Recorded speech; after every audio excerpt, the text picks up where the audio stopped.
ইসলামী ব্যাংকে এই মুহূর্তে টাকা পাঠানো কতটা নিরাপদ? একজন প্রবাসী হিসেবে এটা আমার যেরকম প্রশ্ন, প্রতিটা প্রবাসীর প্রশ্ন যে আমার টাকাটা আমি এখন ইসলামী ব্যাংকে পাঠানো কি আমার উচিত হবে? কারণ কি, বাংলাদেশে কিন্তু ইসলামী ব্যাংক নিয়ে কি চলতেছে আমরা সবাই জানি। তো এই যে প্রশ্নটা করলাম, এর আগেও কিন্তু আরেকটা প্রশ্ন আছে, তা হচ্ছে ইসলামী ব্যাংক তো বাংলাদেশের বেস্ট একটা ব্যাংক ছিল, সেখান থেকে ইসলামী ব্যাংক এই অধঃপতন কে করলো? কারা ইসলামী ব্যাংকের এই ক্ষতিটা করলো? আপনাদের কাছে সে ইতিহাসে বলবো। মূলত ইসলামী ব্যাংকটা পরিপূর্ণভাবে ধ্বংস শুরু হয় 2015 সাল থেকে। এর আগ পর্যন্ত তথ্য যদি আমি আপনাকে দেই, 2015 সালের তথ্য সর্বশেষ, তখনও কিন্তু বাংলাদেশে ব্যাংক ছিল প্রায় 62টা। 62 ব্যাংক মিলে বাংলাদেশে রেমিটেন্স আসতো, আমরা সবাই জানি। তো ইসলামী ব্যাংক এমন ব্যাংক ছিল যেখানে রেমিটেন্সে প্রায় 27% তারা একলাই নিত, বাকি ব্যাংকগুলা বাকি 73% নিত। কতটা পার্থক্য ছিল! তো এত পার্থক্য হওয়ার কারণ কি? একটা ব্যাংক ভালো হওয়ার জন্য যতগুলো গুণ দরকার, প্রতিটা গুণই ছিল ইসলামী ব্যাংকের। প্রথমত, তারল্য সংকট না থাকা, ইসলামী ব্যাংকের এটা কখনোই ছিল না। ব্যাড লোন না দেওয়া, ইসলামী ব্যাংক কখনোই খারাপ লোন দিত না। তৃতীয়ত, সব থেকে বড় যে বেনিফিট, সেটা হলো গ্রাহকদের বিশ্বাস। ইসলামী ব্যাংকের প্রতি মানুষের অগাধ বিশ্বাস ছিল। মানুষ নিশ্চিন্তে ইসলামী ব্যাংকে অ্যাকাউন্ট খুলতো, সেভিংস করতো অথবা টাকা লেনদেন করতো। কিন্তু এই সুদিনগুলা ইসলামী ব্যাংক বেশি দিন রাখতে পারে নাই প্রতিহিংসার কারণে। আমি বলবো এটা প্রতিহিংসায়, আর কিছুই না। তো এখন মেন ইতিহাসটা বলে যে ইসলামী ব্যাংকটা কিভাবে ধীরে ধীরে ধ্বংস করা হয়েছে, আজকের এই পর্যায়ে নিয়ে আসা হয়েছে। 1/11 ঘটনা সবাই জানেন, 1/11 ঘটনা হয়েছে। এরপরে সারা বিশ্বে, বিশেষ করে ইসলামিক কান্ট্রিগুলোতে জঙ্গি নাটক শুরু হয়েছে। এখানে জঙ্গি, সেখানে জঙ্গি, এই সে। বাংলাদেশও এর ব্যতিক্রম না। বাংলাদেশেও কিন্তু আপনার 1/11 পরেই জঙ্গি নিয়ে অনেক ঘটনা হয়েছে, আমরা সবাই জানি। তো 1/11 পর তো চলতেছে। 2009 সালে প্রথম আওয়ামী লীগ ক্ষমতায় আসে। আসার পরে কিন্তু তারা ইসলাম ব্যাংকের দিকে নজর দেয় নাই। ধীরে ধীরে তাদের ক্ষমতার মেয়াদ বাড়তে থাকলেও তারা ইসলাম ব্যাংকের দিকে নজর দিল, বিশেষ করে 2013 সালে। তখন কিন্তু বাংলাদেশে জঙ্গি ন্যারেটিভ ছড়ানো হচ্ছে এখানে সেখানে, এই সেই। 2013 সালে একটা পুলিশি অভিযানে 8 জন জঙ্গি আটক হয়, যেগুলো বিভিন্ন সংগঠনের বলে উল্লেখ করছে আমাদের পুলিশ বা মিডিয়া। তো এই যে একটা ন্যারেটিভ ছড়ানো হয়েছে, এখানে বিভিন্ন লোক বিভিন্নভাবে কথা বলা শুরু হয়েছে যে এই জঙ্গিদেরকে নাকি বাংলাদেশের বিভিন্ন রাজনৈতিক দল আর মানে অর্থায়ন করতো, টাকা দিত, এই সেই। এভাবে ন্যারেটিভ ছড়ানো হচ্ছিল জঙ্গিবাদ, ইসলামিক দল, এরকম ভাবে। তো এটা তো চলতেছিল, বেশি একটা ইসলাম ব্যাংকের ক্ষতি হয় নাই। ক্ষতিটা কখন শুরু হয় দেখেন। এমনিতে তো ইসলাম এবং কি জঙ্গিবাদ এর ন্যারেটিভ চলতেছিল বাংলাদেশে। ইসলামী দল নাকি জঙ্গিবাদকে অর্থায়ন করে, টাকা দেয়, এ ধরনের ন্যারেটিভ ছড়ানো হচ্ছিল। তখনও কিন্তু ইসলাম ব্যাংকের বেশি একটা ক্ষতি হয়নি। বড় ক্ষতিটা কখন হইলো? সোনালী ব্যাংকের চেয়ারম্যান একদিন হঠাৎ করে বলল যে ইসলামী ব্যাংক নাকি জঙ্গিবাদের অর্থায়ন করে, জঙ্গিবাদকে টাকা দিয়ে সহায়তা করে। এই ধরনের কথা বলার পর, যেহেতু সোনালী ব্যাংকের চেয়ারম্যান, তখন এই জিনিসটা বেশি বড় আকারে দেখা দিছে। মানুষের মনে, সোশ্যাল মিডিয়ায়, সব জায়গায় ইসলাম ব্যাংকের বিরুদ্ধে কথা চলতেছিল, আলোচনা চলতেছিল। কারণ কি, সোনালী ব্যাংকের মতো এত বড় একটা ব্যাংকের চেয়ারম্যান এই কথা বলছে, তার মানে কি সত্যটা থাকতেও পারে। এখন সত্য মিথ্যা এটা তারাই ভালো করে জানে, কিন্তু তিনি কথাটা বলছিল, বলার পরে ইসলাম ব্যাংকের ক্ষতি হওয়া শুরু হয়েছে। এর কিছুদিন পরে তৎকালীন স্বরাষ্ট্রমন্ত্রী শামসুল হক টুলু সাহেব, আপনারা সবাই চিনেন, উনি সাংবাদিকদের সাথে কথা বলতে বলতে হঠাৎ করে বলল যে ইসলামী ব্যাংকের যে আয় হয়, আয়ের 8% তারা জঙ্গি অর্থায়নে ব্যয় করে, অর্থাৎ জঙ্গিদেরকে টাকাটা দেয়, ব্যয় করে। তো এই কথা বলার পরে ইসলামী ব্যাংকের অবস্থা কি হয়েছে সবাই তো বুঝতেছেনি। বড় একটা ধ্বংসের মুখে ইসলামী ব্যাংক পড়ছে। তখন ইসলামী ব্যাংকের চেয়ারম্যান আমাদের স্বরাষ্ট্রমন্ত্রীকে প্রশ্ন করলেন, স্যার কোনো ধরনের তথ্য প্রমাণ স্যার, আপনি এই ধরনের একটা কথা বললেন, বলার কারণে এখন আমার বিজনেসের বা আমাদের ব্যাংকের অনেক বড় ক্ষতি হয়ে গেছে।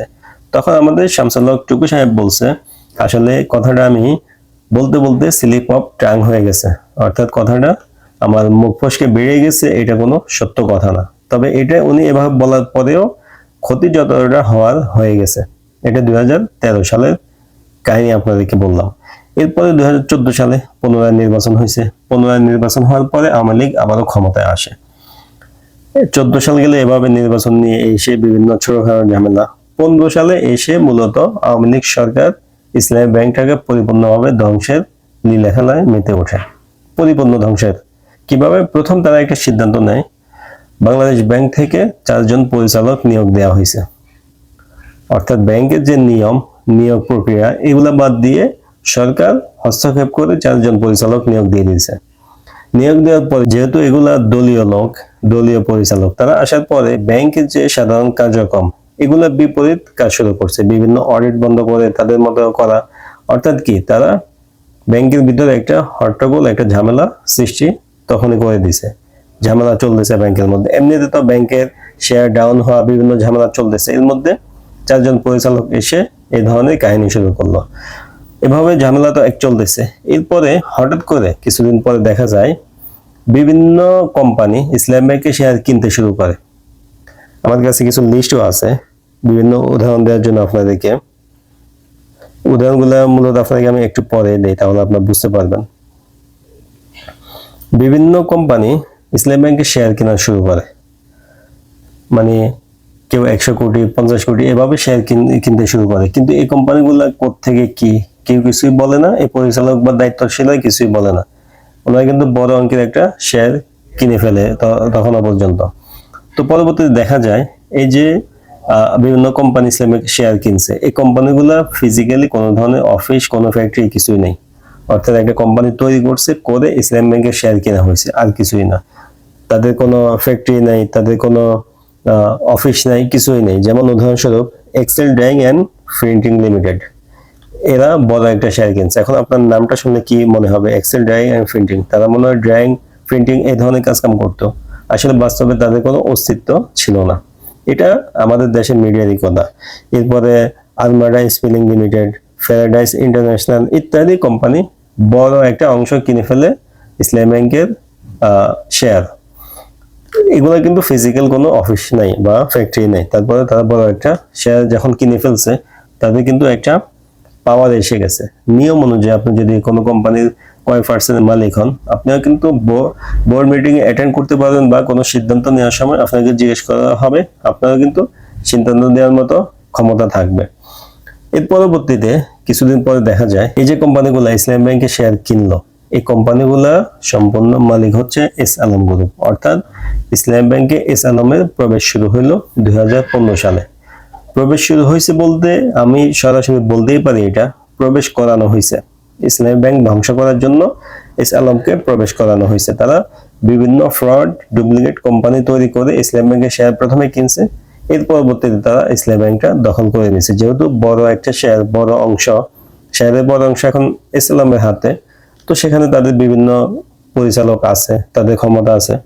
তখন তারা কি করলো, এই যে ইসলাম ব্যাংকের ভালো একটা গুণ ছিল, ব্যাড লোন তারা দিত না, এই ব্যাড লোন নেওয়া শুরু করে এস আলম। কত আপনাদেরকে আমি যদি বলি, মানে লোন নেওয়ার এইটা কি পরিমাণ লোন তারা নিছে।